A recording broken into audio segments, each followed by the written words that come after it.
Ah, olá, estou gravando uma série de vídeos hoje, um atrás do outro, tá? E agora eu vou falar. Peguei tema desde o Neolítico e agora a gente vai chegar na República Velha para passagem para a Era Vargas, tá bom? Então vamos lá. Gente, a República Velha, que nós já estudamos, ela começou em 1889, quando o governo militar, olha lá, sempre tem aquelas coisas, gente, que fala, é porque precisa de militar no governo, porque o país...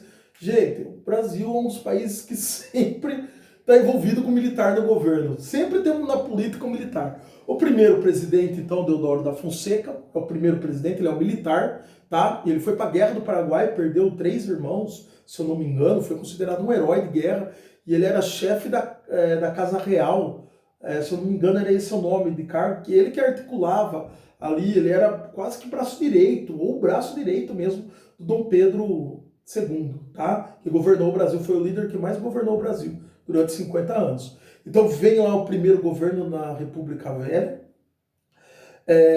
o primeiro presidente, já falei porque significa república, né? A palavra república vem do latim res public, ou res, coisa pública, né? Coisa do povo, onde que esse governo ele tem que governar para o povo, né? Vai criar essas instituições republicanas, é lógico, daí a gente vai ver que não era bem assim, tá bom? Mas vamos lá, passar reto.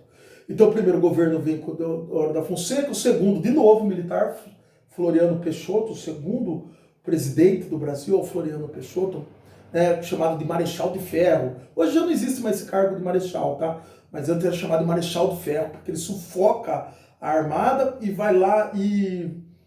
acho que era Laguna, ou Terreiro, era o nome da cidade, que ele sufoca a revolta, né? E aonde que morre ali os marinheiros, ele manda colocar o nome dele, né? Terra de Floriano. Hoje nós chamamos de Florianópolis. Olha só, Florianópolis carrega o nome de um presidente militar, onde ele sufocou, onde ele matou as pessoas ali, fala, mata e põe meu nome em cima. Lógico, ok? Toda generalização, né? Estou usando generalizações. Beleza? Depois veio o governo Prudente de Moraes, aqui de Araraquara, perto da minha cidade onde eu moro, né? Araraquara, né? Tem até uma cidade aqui em São Paulo que chama Presidente Prudente, Prudente de Moraes, daí vem Campos Salles, Rodrigues Alves, bom, e assim vai, né? Nilo Peçanha, Afonso Pena, Nilo Peçanha, Hermes da Fonseca, Venceslau Braz, Delfim Moreira, Arthur Bernardes, Washington Luiz, Júlio Prestes que não assume. Bom, não precisa saber todos esses presidentes, eu sei porque é a minha profissão. Mas qual que era a característica da República Velha? A característica era, o Brasil, a economia dependia inteiramente do café, né? Se o café quebrasse, quebrava a economia do país. Era o principal produto de exportação, tá? E onde produzia café? No Vale do Ribeira e depois no Oeste Paulista, mas em São Paulo, vamos dizer assim, tá? Vale do Paraíba, desculpa, tá? E aí, o São Paulo era o estado principal produtor de café. Então todo presidente que entrava lá, ele tentava sempre fazer políticas boas para quem? Para os pobres, para os escravos que tinham sido alforreados em 1888? Não. Porque nós somos um país violento, gente. Boas para os cafeicultores.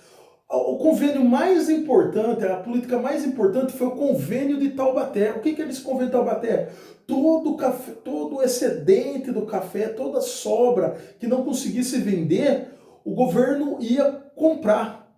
E como que ele comprava? Geralmente ele fazia empréstimos estrangeiros, né? E como que ele pagava esses empréstimos estrangeiros? Com dinheiro da arrecadação de impostos. Olha só, então a burguesia, os produtores de café, vamos dizer assim, os ricos, eles usavam de dinheiro público para ficar rico, né? Sempre foi assim, né? O Brasil, ele é o 8º país mais rico do mundo.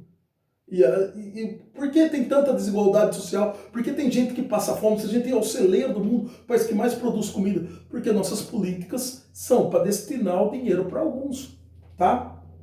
Só uma nota de rodapé hoje, 5 pessoas, tá, gente? Estou dando aula de República Velha, mas é importante falar, 5 pessoas no Brasil têm o dinheiro de 100 milhões de brasileiros. Então falar que o Brasil está quebrado é uma mentira, é uma política que escolhe dar dinheiro para os ricos e deixar o pobre, o trabalhador, até sem aposentadoria já, né? Sem nada, né? Então vamos lá. Então, esse convênio mais importante era o convênio de Taubaté, onde que os estados tinham autonomia para ir lá emprestar dinheiro, geralmente da Inglaterra. Naquela época, a Inglaterra era a principal potência. Depois da Primeira Guerra Mundial, é os Estados Unidos. Por isso é muito importante estudar esses processos, né? Então a Inglaterra, do Banco Rothschild, por exemplo, pegava ali, o governo pegava o empréstimo, comprava o café que sobrou, para manter o preço do café lá em cima e o lucro dos cafeicultores bem gordão, né? E depois pagava com dinheiro público aquele empréstimo. Então ficava um ciclo, tá bom? Outra característica muito importante da República Velha é, olha, preste bem atenção, o voto de cabresto. Por isso, gente, que o ano retrasado veio aquela coisa, que tem que ter voto impresso. Muito cuidado com o senso comum, gente. Senso comum é para dar opinião de roupa, não sobre alguma coisa da política, tá? O voto, o Ministério da Justiça vai ser criado depois por Getúlio Vargas, que a gente vai chegar nele, e eu vou falar sobre o governo Vargas, que também tem muitos conflitos políticos, tal, né? João Pessoa vai morrer, vai gerar... Nossa, vai ser... É muito legal, muito gostoso estudar a história, tá? Então, o voto era de cabresto. As pessoas iam lá e tinha o cara que ficava olhando. Você votou no Zé que eu mandei? Se você não votasse, você podia ser morto, tacar fogo na sua casa. E se você votasse, você podia ganhar uma cesta básica, um remedinho para o seu filho, tá? Então, a República Velha é muito importante estudar. Quando as pessoas pediram voto impresso agora, esse que era o medo do Supremo. Acho que eu vi até o ministro do Tribunal Superior Eleitoral falando que o voto poderia ser controlado. Ela queria dizer exatamente isso, porque se o voto é impresso, imagine numa região onde que é comandado por milícias ou por traficantes. Você votou no Zé lá que eu mandei? Não, cadê? Deixa eu ver o seu comprovante. E aí poderia constranger o cara, né? Então, tomar cuidado com esse voto impresso. É uma coisa que tem que pensar e sair do senso comum. Você quer dar opinião política? Você dá opinião política com base em ciência, com estudo e leitura, tá? Então as eleições foram todas fraudulentas. Quem ganhava era geralmente um governo ligado a São Paulo ou a Minas, tá? Então por isso que nesse período também foi chamado de política café com leite. Então sempre aquelas elites ali de Minas e de São Paulo estavam controlando o Partido Republicano Paulista, o Partido Republicano Mineiro, sempre estava ali. E quando eles se chocaram, né, foi quando acabou a República Velha, em 1930, que uma junta militar de novo, lembra que eu sempre falei que tem militar? Uma junta militar de 3 militares vão assumir e depois passar o governo para Getúlio Vargas. Eu falo para você, sempre tem, quando o cara fala que aqui precisa de militar, porque tem governo... Gente, os militares estão sempre envolvidos na história da República. Na história republicana, dezenas de vezes, o exército, ele ameaça o poder, ou senão ele toma o poder. Depois a gente vai ver mais 20 anos de ditadura. E foi-se uma ditadura, tem um vídeo aqui meu falando sobre o que é ditadura e o que não é ditadura, o que é um estado totalitário e o que não é. Tá, então, primeira característica da República Velha, o poder do café econômico. Eles que vão controlar.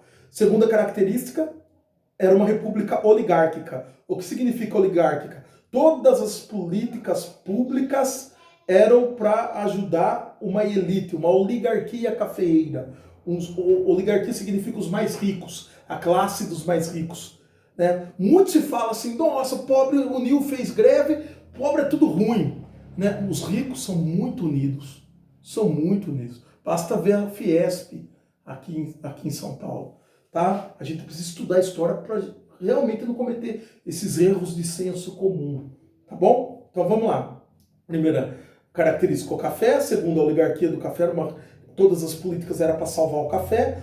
Terceiro, voto de cabresto, né? Para eleger exatamente quem eles querem, né?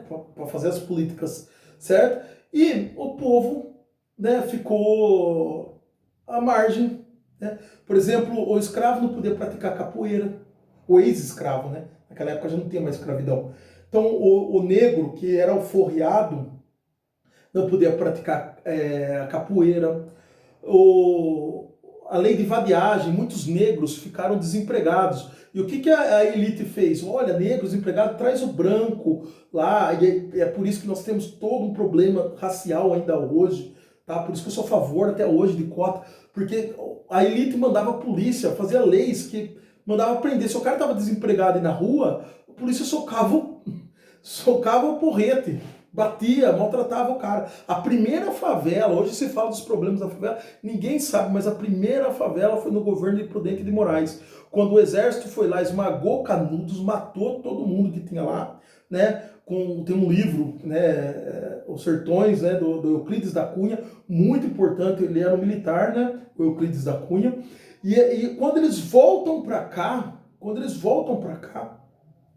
que o Prudente de Moraes fala na capital, que então era Rio de Janeiro? Fala assim, olha, se vocês forem lá e vencer, na hora que vocês votarem, eu vou dar moradia para vocês, vou dar casa. Lógico que estou meio que fazendo uma generalização. Na hora que eles voltaram depois da Guerra de Canudos, o que o Prudente de Moraes fez? Nada. Simplesmente jogou eles no canto, ó, vai morar lá no morro. E aí surge a primeira favela. Por que tem esse nome? Por causa da vegetação de 1,5 m, mais ou menos, que os soldados entravam embaixo para dormir, para se esconder do sol. Então eles faziam uma cabaninha ali e deitavam para dormir, para se esconder do sol. E aí a primeira favela, então, trazendo o nome lá do Nordeste, vai ser feita por uma quebra de promessa, vai ser consequência de uma quebra de promessa, vamos dizer assim, do próprio Prudente de Moraes, né, do presidente do Brasil. Então todo mundo que vai estudar a República Velha tem que ter a noção de que a oligarquia cafeeira branca, proprietária de terra, fazia tudo para ela e nada para o povo, tá? Por isso que é chamado de República Velha. Depois vem o período Getúlio Vargas, que a gente já vai estudar na próxima aula. Isso aqui foi só um apanhado geral. Você tem várias revoltas no governo da República Velha, tá? Vamos lá, vamos listar algumas. Canudos, em 1894. Você tem a revolta da vacina no Rio de Janeiro, que também aquele processo de urbanização de novo, aumentando ainda mais a periferia, porque eles pegavam aqueles cortiços, derrubavam para fazer Copacabana, para fazer calçadões, ruas largas, e pegava aquelas pessoas que moravam, não davam casa, expulsava, vai para a periferia, vai para longe, sai de perto da vista, vocês não podem ficar sendo vistos, né? Então vai para lá, pobre, né? Teve a revolta da Chibata, célebre revolta, né, do João Cândido, que, coitado, o governo prometeu o acordo com ele, fizeram um acordo de paz, mas depois, quando eles largaram a arma, foram todos presos, né? Teve a revolta a revolta aqui no sul, peraí que fugiu o nome, já vou falar, Contestado, né, do João Maria, né, que uma empresa norte-americana foi construir uma linha de trem, e aí o que aconteceu? Pegaram o terreno dos pobres, e os pobres se revoltaram e mandaram, inclusive, um episódio muito triste.